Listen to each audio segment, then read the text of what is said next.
شەرپەنجەی مەمەک یەکێکە لە باوترین شەرپەنجەکان. زۆر جار کەسێک کە گرفتێکی لە ئەندامەیە بۆ دروستە بێ گرێک دروست ئەبێ یەکسەر وا دەزانێت شەرپەنجەیە، بەڵام دەوترێت هەمووی شەرپەنجە نین و جیاوازە لەو گریانی کە زۆر جار دروست دەبن. بزانین شەرپەنجە خۆی چۆنە و چۆن دەناسرێتەوە و جیاوازی چییە لەگەڵ ئەو گریانەی تری کە لە مەمەکدا دروست دەبن و تا چەندێک گرنگە خۆپارێزی و ڕێنمایی بۆ دووربوون لە توشبوون و ئەگەریش کەسێک توش بوو بتوانێت زوو دەستنیشانی بکە و چارەسەرەکان وەربگرێ، چونکە زۆرێک لەوانی کە توش شەرپەنجە دەبن لە قۆناغێکی درنگدا بە نەخۆشیێکی خۆیان دەزان، ئەمەش کار دەکاتە سەر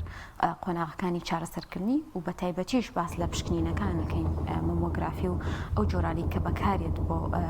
دەستنیشانکردنی نەخۆشیەکە و شێوازی ئەو پشکنینانە دەبێت چۆن بێ و جیاوازی هەیە ئایا لە نێوان خانمان و پیاواندا بۆچی هەمیشە دەوترێت لەناو خانمانە زۆرترە کۆمەڵێک پرسیاری باو و گرنگ سەبارەت بەم نەخۆشیە هۆکار و چارەسەرەکانی دەخینە ڕوو بۆی ئەزیز و خۆشەویست بە میوانداری بەڕێز دکتۆرە لانە ڕێزان عەبدولعەزیز پسپۆڕی دێرینی تیشکی مەمەک. دکتۆرە لانە بەخێربێ. گەر پێناسێکی شەرپەنجەی مەمەک بکەین چۆن سەرهەڵەدا؟ شەرپەنجەی مەمەک وەکو شەرپەنجە لە هەموو شوێنێک لە جەستەی مرۆڤ دروستە بێت، یعنی هەموو کەسێک معرەزە بۆی توش بێت. خانەیەکی ناتەبیعیە، ئەو شوێنە سروشتیە داگیرەکات و تێکی ئەیات و بۆی هەیە لەو شوێنە بڵاو بێتەوە، دوایش لە قۆناغەکانی ترە ناو جەستەی مرۆڤە بڵاوە بێتەوە. وەکو شەرپەنجەی مەمەک بە تایبەتی زۆربەی ئەوانەی کە دەستنیشانەکرێن بۆ نمونە هەست بە گرێکەن، هەست بە ڕقبوونەکەن، هەست بە دەردراو ئەبینن لە گۆی مەمکەوە، گۆڕانکاری ڕەنگی پێست و شێوەی پێست و ئەو شتانەی کە بەپێی قۆناغەکان ئەگۆڕێت. بەڵام ئێمە بۆ مۆزوعی شەرپەنجەی مەمەک بە تایبەتی تەرکیزمان لەسەر ئەوەیە کە ئێمە لە قۆناغی سەرەتایە ئەو نەخۆشیە بدۆزینەوە پێش ئەوەی نەخۆشەکە هەستی پێ بکات. ئێمە لەم حاڵەتەیە زۆر جەخت لەسەر پشکنینی پێشوەختە ئەکەین کە کاتێک نەخۆشەکە دیاری ئەکرێت و دەستنیشانەکرێت نەخۆشەکە هێشتا ئەو نیشانانەی پێ دەرنەکەوتووە. باش دکتۆرە، هەموو نەخۆشیێکە بێ هۆکاری هەبێ وانە؟ ئەنی هۆکاری ئەم نەخۆشیە چییە؟ هۆکارە باوەکان ئایا هۆکاری بۆ ماوەیی دەورە بینێ کاتێک ئافرەتێک خوشکێکی گەورەی پووری دایکی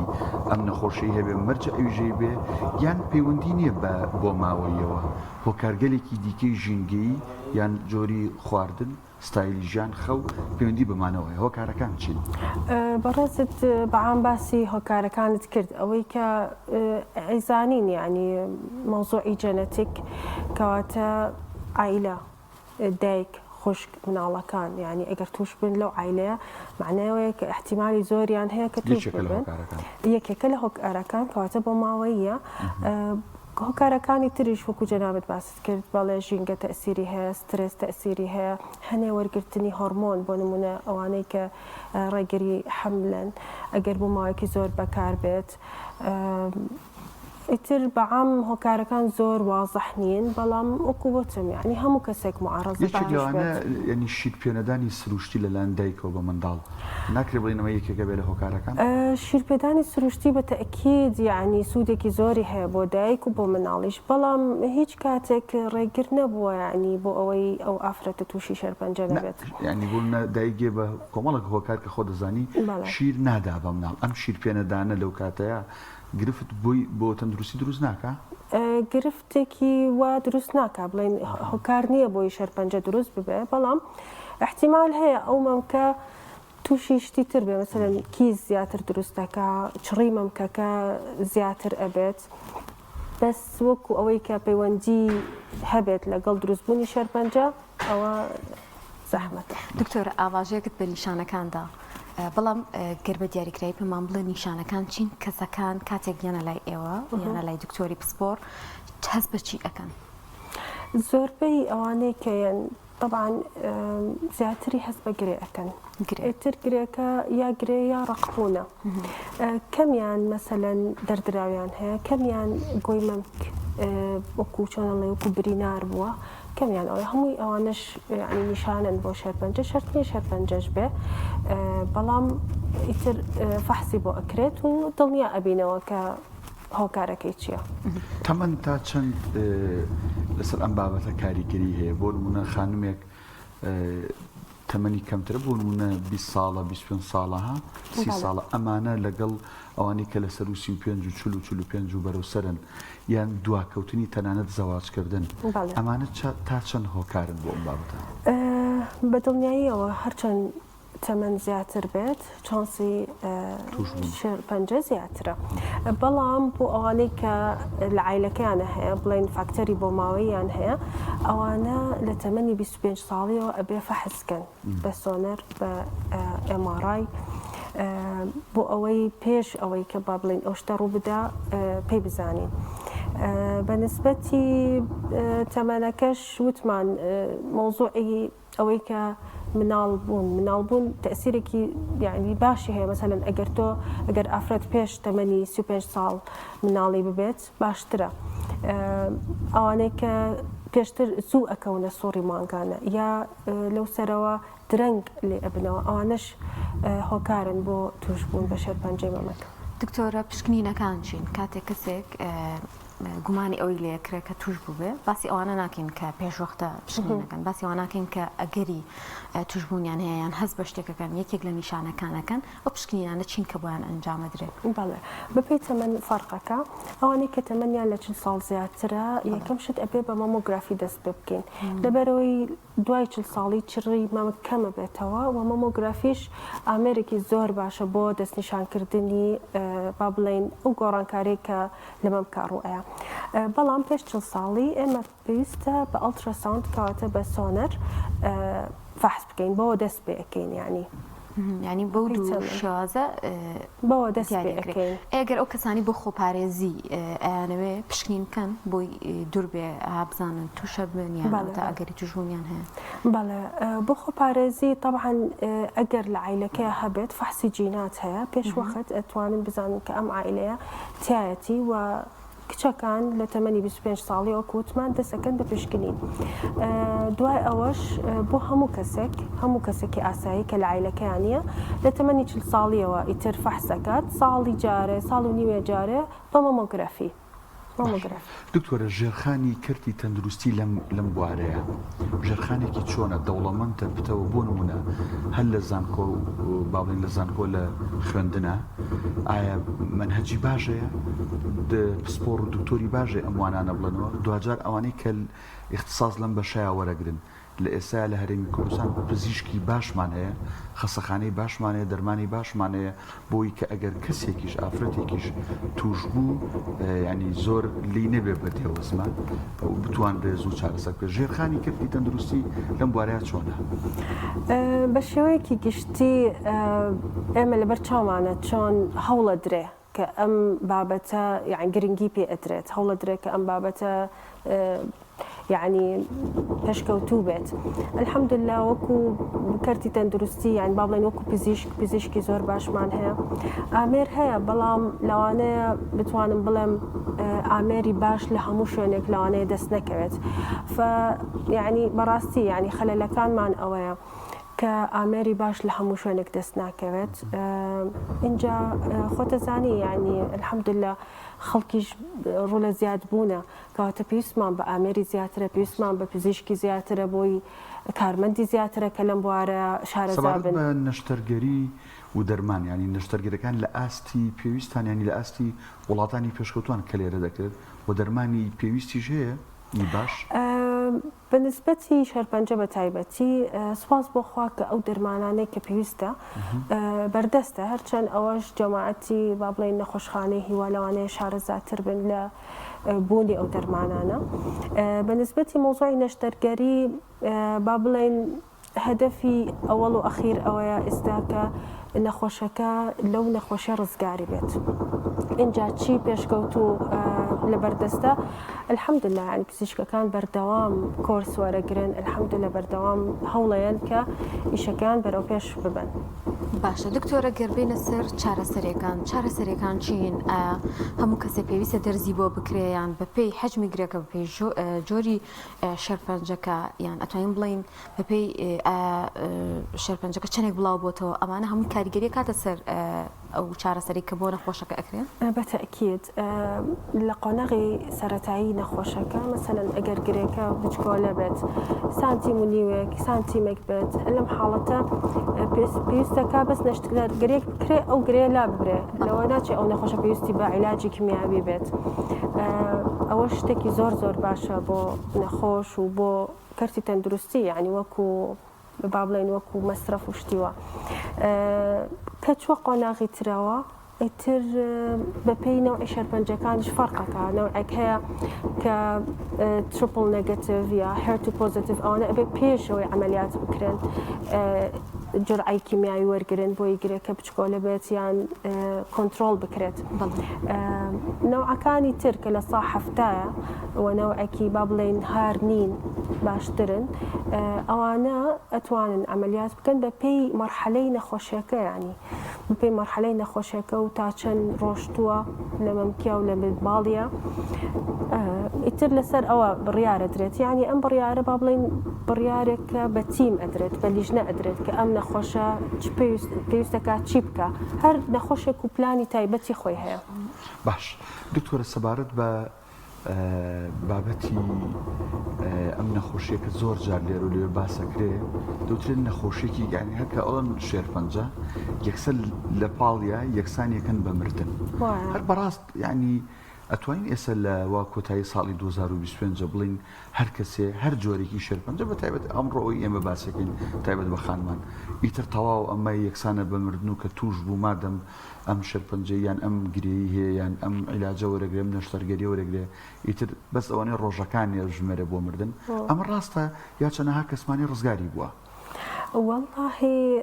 قسەکەی جەنابەت ڕاستە من کە نەخۆشێتە بەردەستم یعنی هەرچەند من بەڕاستی هەوڵەیەم ئەو خەبەرە ناخۆشە نەیەم بە نەخۆش بەس ئیتر خۆی هەستەکە خۆی ئەزانێ یەکسەر کە هەستەکە و فەحسوشتی بۆکەین یەکسەر ئەگری بۆ مناڵەکانی ئەڵێ مناڵەکانم یعنی ها لە مێشکی خۆی وا دایناوەکە تەواو ئیتر ئەبێ مناڵەکانی بەجێ بێڵێت طبعا وانە و خۆشی دواییش ئەزانێ کە ئەبینێ خەڵکی تر هەیە الحەمدلله چارەسەریان وەرگرتووە و تەواو نجاتیان بووە بە تەواوی لەم نەخۆشیە مرتاحترە بن. کێشەیەکی ترمان هەیە لێرە کە مەسەلەن ئەزانێ کە ئەمە کۆتایی ژیان نییە یەت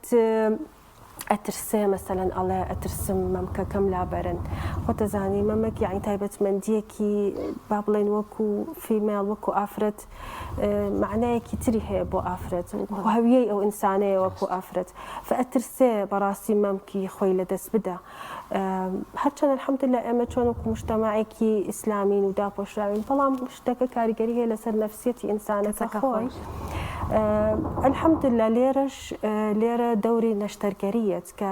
سوپاس بۆخوا ئێستا هەموو شەرپەنجەیەک یەکسان نییە بەلابردنی هەموو مەمکەکە ئیتر وەک وتمان بەپێ قۆناغەکەیە جاری وا هەیە گرێکە ڕاستە گەورەیە بەڵام پێش وەخت هینی ئەدرێتە کیمیاوی ئەدرێتێ بۆی بچووک بکرێتەوە بتوانرێت بەس ئەو شوێنە لا ببرێت. باشە دکتۆرە سەرڕاوی کە باس ئەوە کرد ئێمە حەزناکە لێرەوە کەس بێ هیواکەین بەڵام حاڵەتێکی شێ دووبارە سەر هەڵدانەوەی دوای چارەسەر ئایا ئەگەری سەر هەڵدانەوە هەیە کەسێک کە بۆ مە شێرپەنجەکەی چارەسەرەکرێ و کیمیایی وەرەگرێ و هەموو قۆناغەکان تاوەکە بەڵام دواتر توش ببێتەوە ئەم کەسانە پێویستە چۆن خۆیان پارێزن؟ خۆی ئەو شتانە احتیمالی هەیە بەڵام سوپاس بۆخوا زۆر زۆر کەم بۆتەوە احتیمالێکی کەمی هەیە بۆ چونکە ئێمە پێش ئەوەی نەخۆشەکە بچێتە عملیات ئێمە ئەو فەحسانەی بۆ ئەکەین کە پێویستەکە تەکید بینەوە کە لە شوێنێکی تر هی بچکۆلە و هی ورد و ئاوانەی تیانە بۆ ئەوەی کە ئەو شوێنە پاک بکرێتەوە بە تەواوی پاک بکرێتەوە دوای ئەوە نەخۆشەکەش تیشک وەرەگرێت کە احتیمال هەیە چەند خانەیەک مەسەلەن بۆ نمونە ئەگەر چەند خانەیەکیش لەوێ مابێن بە تیشکەکە بە تەواوی ئیتر بڕوات سەر هەڵدانەوە زۆر کەم بۆتەوە ئێمەش لە سەرەتا 2 ساڵی سەرەتا ئەو نەخۆشانە زوو پشکنینیان بۆ ئەەکەینەوە زوو متابعیانەکەین وی بزانین خوانەخواسە لە شوێنێکی تریان لەو شوێنە خۆی یا لە جستەیە هەڵیاوەتەوەیانە فە 2 ساڵ یەکەم زۆر گرنگن بۆ چاودێری دوای ئەوەش ئیتر لەسەر خوای گەورەیە. دکتۆرە لە بابەتی بۆ نمونە شێرپەنجەی ڕێخۆڵیان ئەوانەی کە لە جگەری ئەدا زۆر جارە وترێ منبع بۆ بڵاوبوونەوە بە هەموو لاشەوانە بەهۆی خوێنەوانەوە مەرجە ئەوەی لە خانمانیشە ئەم جۆرە شێرپەنجێ بڵاو بێتەوە بە لاشە یان نەخێر بڵاو نابێت و تەنها لەو شوێنە یا لە نزیکی ئەو شوێنە ئەبێت. خۆی تەبیعەتی شێرپەنجە ئەوەیە ینی لەو شوێنە دەست پێ بکات کە گەشەی کرد و چارەسەر نەکرا ئیتر بە هەموو لاشەیە بڵاو بێتەوە طبعاً ئەوەش ئەکەوێتە سەر نەوعی شێرپەنجەکە شێرپەنجەی هارمان هەیە کەمتر بەپێی نەوعەکەیە بەڵێ بۆی هەیە بە تەئکید یعنی بۆی هەیە بڵاو بێتەوە ئەگەر زوو چارەسەر نەکرێت ئەگەر زوو پێی نەزانرێت ئەگەر چارەسەری باشیش وەردەگرێت. باشە دکتۆر ئێستا زانین یەکێکە لە جۆرە شێرپەنجە باوەکان و لە پیاوانیشدا ڕوئەدا هیچ شیاوازیەک هەیە لە توشبوون لە نێوان ئافرەت و پیاودایان هەمان شتن ئەکرێ ئەگەر باسێک لەوەش بکەین؟ بەڵێ بەدڵنیایە و شێرپەنجەی مەمکیش لە پیاوانە هەیە ڕێژەکەی کەمترە با بڵێن تقریباً لە سایەک ڕوئەیات و بە هەمان پرۆسس ئەوەی کە بۆ ئافرەتەکرێت بۆ پیاویش ئەکرێت بەڵێ وەکو عیلاج و وەکو دەستنیشانکردن و ئەوانە بەڵام دەستنیشانکردن پێشوەختەمان نییە بۆ پیاوان ئیلا مەگەر ئەو عیلەیە خۆی تێی بێت. دکتۆرە یەکێک لەو بابەتانی کە لە پرسیاریشە باسم کرد باسی ژێرخانی کرد کە تەندروستیمان کرد بریتە لە کۆبوونەوە و کۆنفرانس و کۆمەڵک وەرکشۆپی تایبەت بەو بوارە جامانە نێودەوڵەتی بێ یان لەسەر ئاستی تەنها عێراق بێ هەرێمی کوردستان بێ گرنگن کۆمەڵک پزیشکی کۆ بنەوە نوێترین توێژینەوەکان نوێترین چارەسەریەکان لە ئەخەنە ڕوو تا چەند ئەمە گرنگە ئەم وەرکشۆپ و کۆڕبەند و چوزانم کۆنفرانسانە ئەنجام درێ وەزانم وا بڕیاریشە لە هەفتەی ئایندە کۆنفرانسێک بەڕێوە بچێت گرنگی ئەم جۆرە کۆنفرانسانە بۆ ئەم نەخۆشیە بۆ نەخۆش و بۆ نەخۆشەکە چییە؟ ڕاستە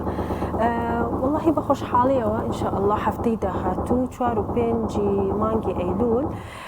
لە شاری سلێمانی لە تاوەری تەندروستی سمارت بۆ یەکەمین جار یەکەمین لوتکەی شێرپەنجەی مەمک لە عێراقدا ساز دەکرێت لەسەر ئاستی عێراقا هەرچەند بەشداروان هەیە لە دەرەوەی عێراقیش یەن لێرە ئێمە وەکو جەناب بدوتت ئەم مەوزوعەکە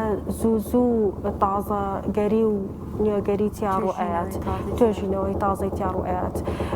فضرور بوو یعنی ئەم کۆنگرەیە هەبێت چ ئێستا چ لە مستەقبەلە ئینشاءالله بۆ ئەوی بزانین چ گۆڕانکاریەک ڕوئەیە چی بکەین بۆ ئەوەی دەستنیشانکردنەکان و چارەسەرەکان بەرەو باشتر ببین. ئیشەڵڵا لەم ئیڤنتە با بڵێن کۆرسی تایبەتمان ئەبێت دەربارەی بە لایف سێرجری واتە نەشتەرگەری ڕاستەوخۆ بە تایبەتی بۆ ئەو کەسانەی کە جوانکاری ئەوێت یعنی شێرپەنجەکە لا ببرێت و دوای ئەوە جوانکاری بۆ بکرێت بۆ ئەوەی ئەو مەمکە تقریبن وەکو خۆی بمێنێتەوە. بەڵێ هەروەها کۆرسی مەمۆگرافیمان هەیە کە لەسەر دەستی باشترین پرۆفیسۆر لە عالەمە ئەوترێتەوە بە تایبەت بە مەمۆگرافی بۆ ئەوەی بزانین چۆن ئەو نەخۆشیە لە سەرەتای نەخۆشیەکە بتوانین بە مەمۆگرافی دەستنیشانی بکەین و هەروەها کۆرسی وەرگرتنی نمونە چ بە دەرزی ئەتیادی چ بە ڤاکیوم کە ئێستا بە خۆشحاڵیەوە هەیە ئینشاءالله سوودی ئەبێ بۆ هەمووان. هەموو کەسێک ینی کە لە پسپۆرەکەی ئێوە ئەتوانێت بەشدار بیان خۆی بۆ هەموو ئەو کارمەند و ئەو پزیشکە بە ڕێزانەی کە لە بواری دەستنیشانکردن و چارەسەری نەخۆشیەکانی مەمە کار دەکەن. طبعاً نوێترین توێژینەوەکان وانە لە جیهانە لەسەر ئەم بابەتە و ڕێگە چارەکان لەم جۆرە کۆنفرانسانەیە ئەخرێنە ڕوو ئیسفادەی لێ بەتەئکید شتێکی زۆر زەڕورە ینی چونکە تۆ لە هەموو شوێنێک خەڵک کۆ ئەبێتەوە ئیتر معلومات ئەوترێ بە یەکتری ئاگادارەکرێتەوە کە چی هەیە و چی نییە و هەوڵە درێکە بەرەو پێشتر ببرێت. زۆر باشە دکتۆرە یەکێک لەو بابەتانی کە زۆر گرنگە لە پسپۆران و دکتۆران و گوێمان لێ بووە بووی کە خانمان خوێن پێش ئەوەی پەنابرنە بەر ئەو پشکنینانەی کە لە نەخۆشخانەکانە هەن خۆیان پشکنین بخوام بکەن لە ماڵەوە لە کاتی تاوبوونی سووری مانگان و ئەو شێوازی کە هەیە ئەم جۆرە پشکنینە کە لە ماڵەوە خانێک بۆ خۆی بکات تا چەندێک گرنگە و تا چەندێک ئەی پارێزیان زوو بە حاڵەتەکی خۆی زانێ و ئەگەر تووشیش بوو زوو چارەسەرەکرێت. خۆی بەتەکید شتێکی زۆر گرنگە ینی هەموو ئافرەتێک شارەزا بێ مەمکی خۆی چۆنە چونکە لە ئینسانێک بۆ ئینسانێکی تر فەرقەکات بۆ نمونە شارەزای مەمکی خۆی بێت بزانێ کە شتێک ڕوویە گۆڕانکاریەک ڕۆیە بزانێ ئەو گۆڕانکاریە چیە و یعنی بەدەمیا بچێتەوە. گۆڕانکاریەکان زیاتر چین ئەگەر پشکنینەکە چۆن ئەکرێت پشکنینەکان طبعاً هەر باشتر وایە لە کاتی خۆشوەردن بێت وەکو سەعات یعنی بە بازنەی فەحس کرێت هەم بنباڵ و هەمیشە مەمکەکە و سەیری دەردراو بکرێ بزانێ هیچ دەردراوێک هەیە دەردراوی بەعام دەردراوەکان نیشانەیشتی پاکن ئەگەر سەوز بێت ڕەش بێت شیر بێت بەڵام ئەگەر خوێناوی بوو یان ئاوێکی ڕوون بوو یا تەڵخ بوو زەرد و خوێن بوو ئەوە تۆزێ مەترسیدارە پێویستە پشکنینی زیاتر بکرێ. خۆی پشکنینی ئینسانەکە بۆ خۆی زۆر گرنگە بەڵام لەوە گرنگتر ئەوەیە کە ئەو ئافرەتە بچێ بۆ فەحس هیچ کێشەیەکی نەبێت کاتێک شێرپەنجە دەستنیشان بکرێ لە سەرەتا بێت پێش ئەوەی نەخۆشەکەش هەستی پێ بکات ئەوەش بەس لە ڕێگەی فەحسی مەمۆگرافی دەرەکەوێت. طبعاً بەداخەوە وەکو باقی شێرپەنجەکانی تر وازم ئەمەش ئازارێک یا با بڵێن نیشانەیەکی وای نییە لە مەرحەلەی سەرەتایی تۆ پیرزانیوە نییە تاوەکو کاتێک ئازاریە یان نیشانە دەرەکەوێ کە لەوانێت چەند قۆناغێک چوبێتە پێشەوە بێ لە تەمەنی 40 ساڵی بەرەوسەرەوە زوو فەحس بکرێنێ بەس باس بۆخوا باشترە یعنی لەوانەیە ئافرەتەکە باشتر ئەگەر وریا بێت هەست بکات بە گۆڕانکاری یا شتێک باشتر مەسەلەن ئەگەر لە جگەر بێ لە مەبیض بێت هەلکەدان بێت یان لە پەنکریاس بێ ئەوانە چونکە لە ناوەیە تۆزێ هەستی پێ ناکرێ ینی هەتا ئەچێتە قۆناغێکی ترەوە خالامانە هەمومان ئینشاءڵڵا. دوا ڕێنمایی دوا قسەت چییە بۆ خانمان لەسەر ئەم تەوەرەی بەتایبەت؟ لەسەر ئەم تەوەرە ینی پەیامم بۆ هەموو ئافرەتێک ئەوەیە ئەڵێم تۆ گرنگیت لە ماڵەوە گرنگیت لە دەرەوە تەندروستی تۆ لای ئێمە زۆر گرنگە پێویستە ئاگات لە خۆت بێ ئاگات لە تەندروستیت بێت نەترسیت لەوەی کە پشکنین بکەیت ساڵانە و مەوزوعێکی تر هەیە کە حەزەکەم لێرە باسیکەم وەکو پەیامێک ئەو نەخۆشانێکیان زەرعیان هەیە ئەوانە زەرع وەرگرتنی نمونە معنای ئەوەنی ئەو نەخۆشە شێرپەنجەی هەیە ئەوە یەک دووەم شتێکتر هەیە باوە لە ناو خەڵکە ئەڵێن ئەگەر زەرع وەرگری نمونە وەرگری لەوانەیە نەخۆشەکە بڵاو بێتەوە بە جەستەوانە ئەوەش یعنی فکرێکی ڕاست نییە هەر لێرەوە حەزەکەم پێیان بڵێم کە نەترسن و ئینشاءڵڵا خوای گەورە هەموو شتێک ئاسانەکات ئینشاءڵڵا. سپاس بۆ دکتۆرە لانا ڕێزان عەبدولعەزیز پسپۆڕی دەرینی تیشکی مەمک سپاس بۆی کە لەگەڵمانە بۆ زانیاریەکان بهۆی کە هەمووان دوور بن لەم نەخۆشیە و ئەگەر کەسێکیش توش بوو کۆتایی دنیای سپاس بخوا ئێستا چارەسەر زۆرە و زۆرێکیش هەن کە لەو نمونانەی چاک بوونەتەوە. دووبارە بەخێر.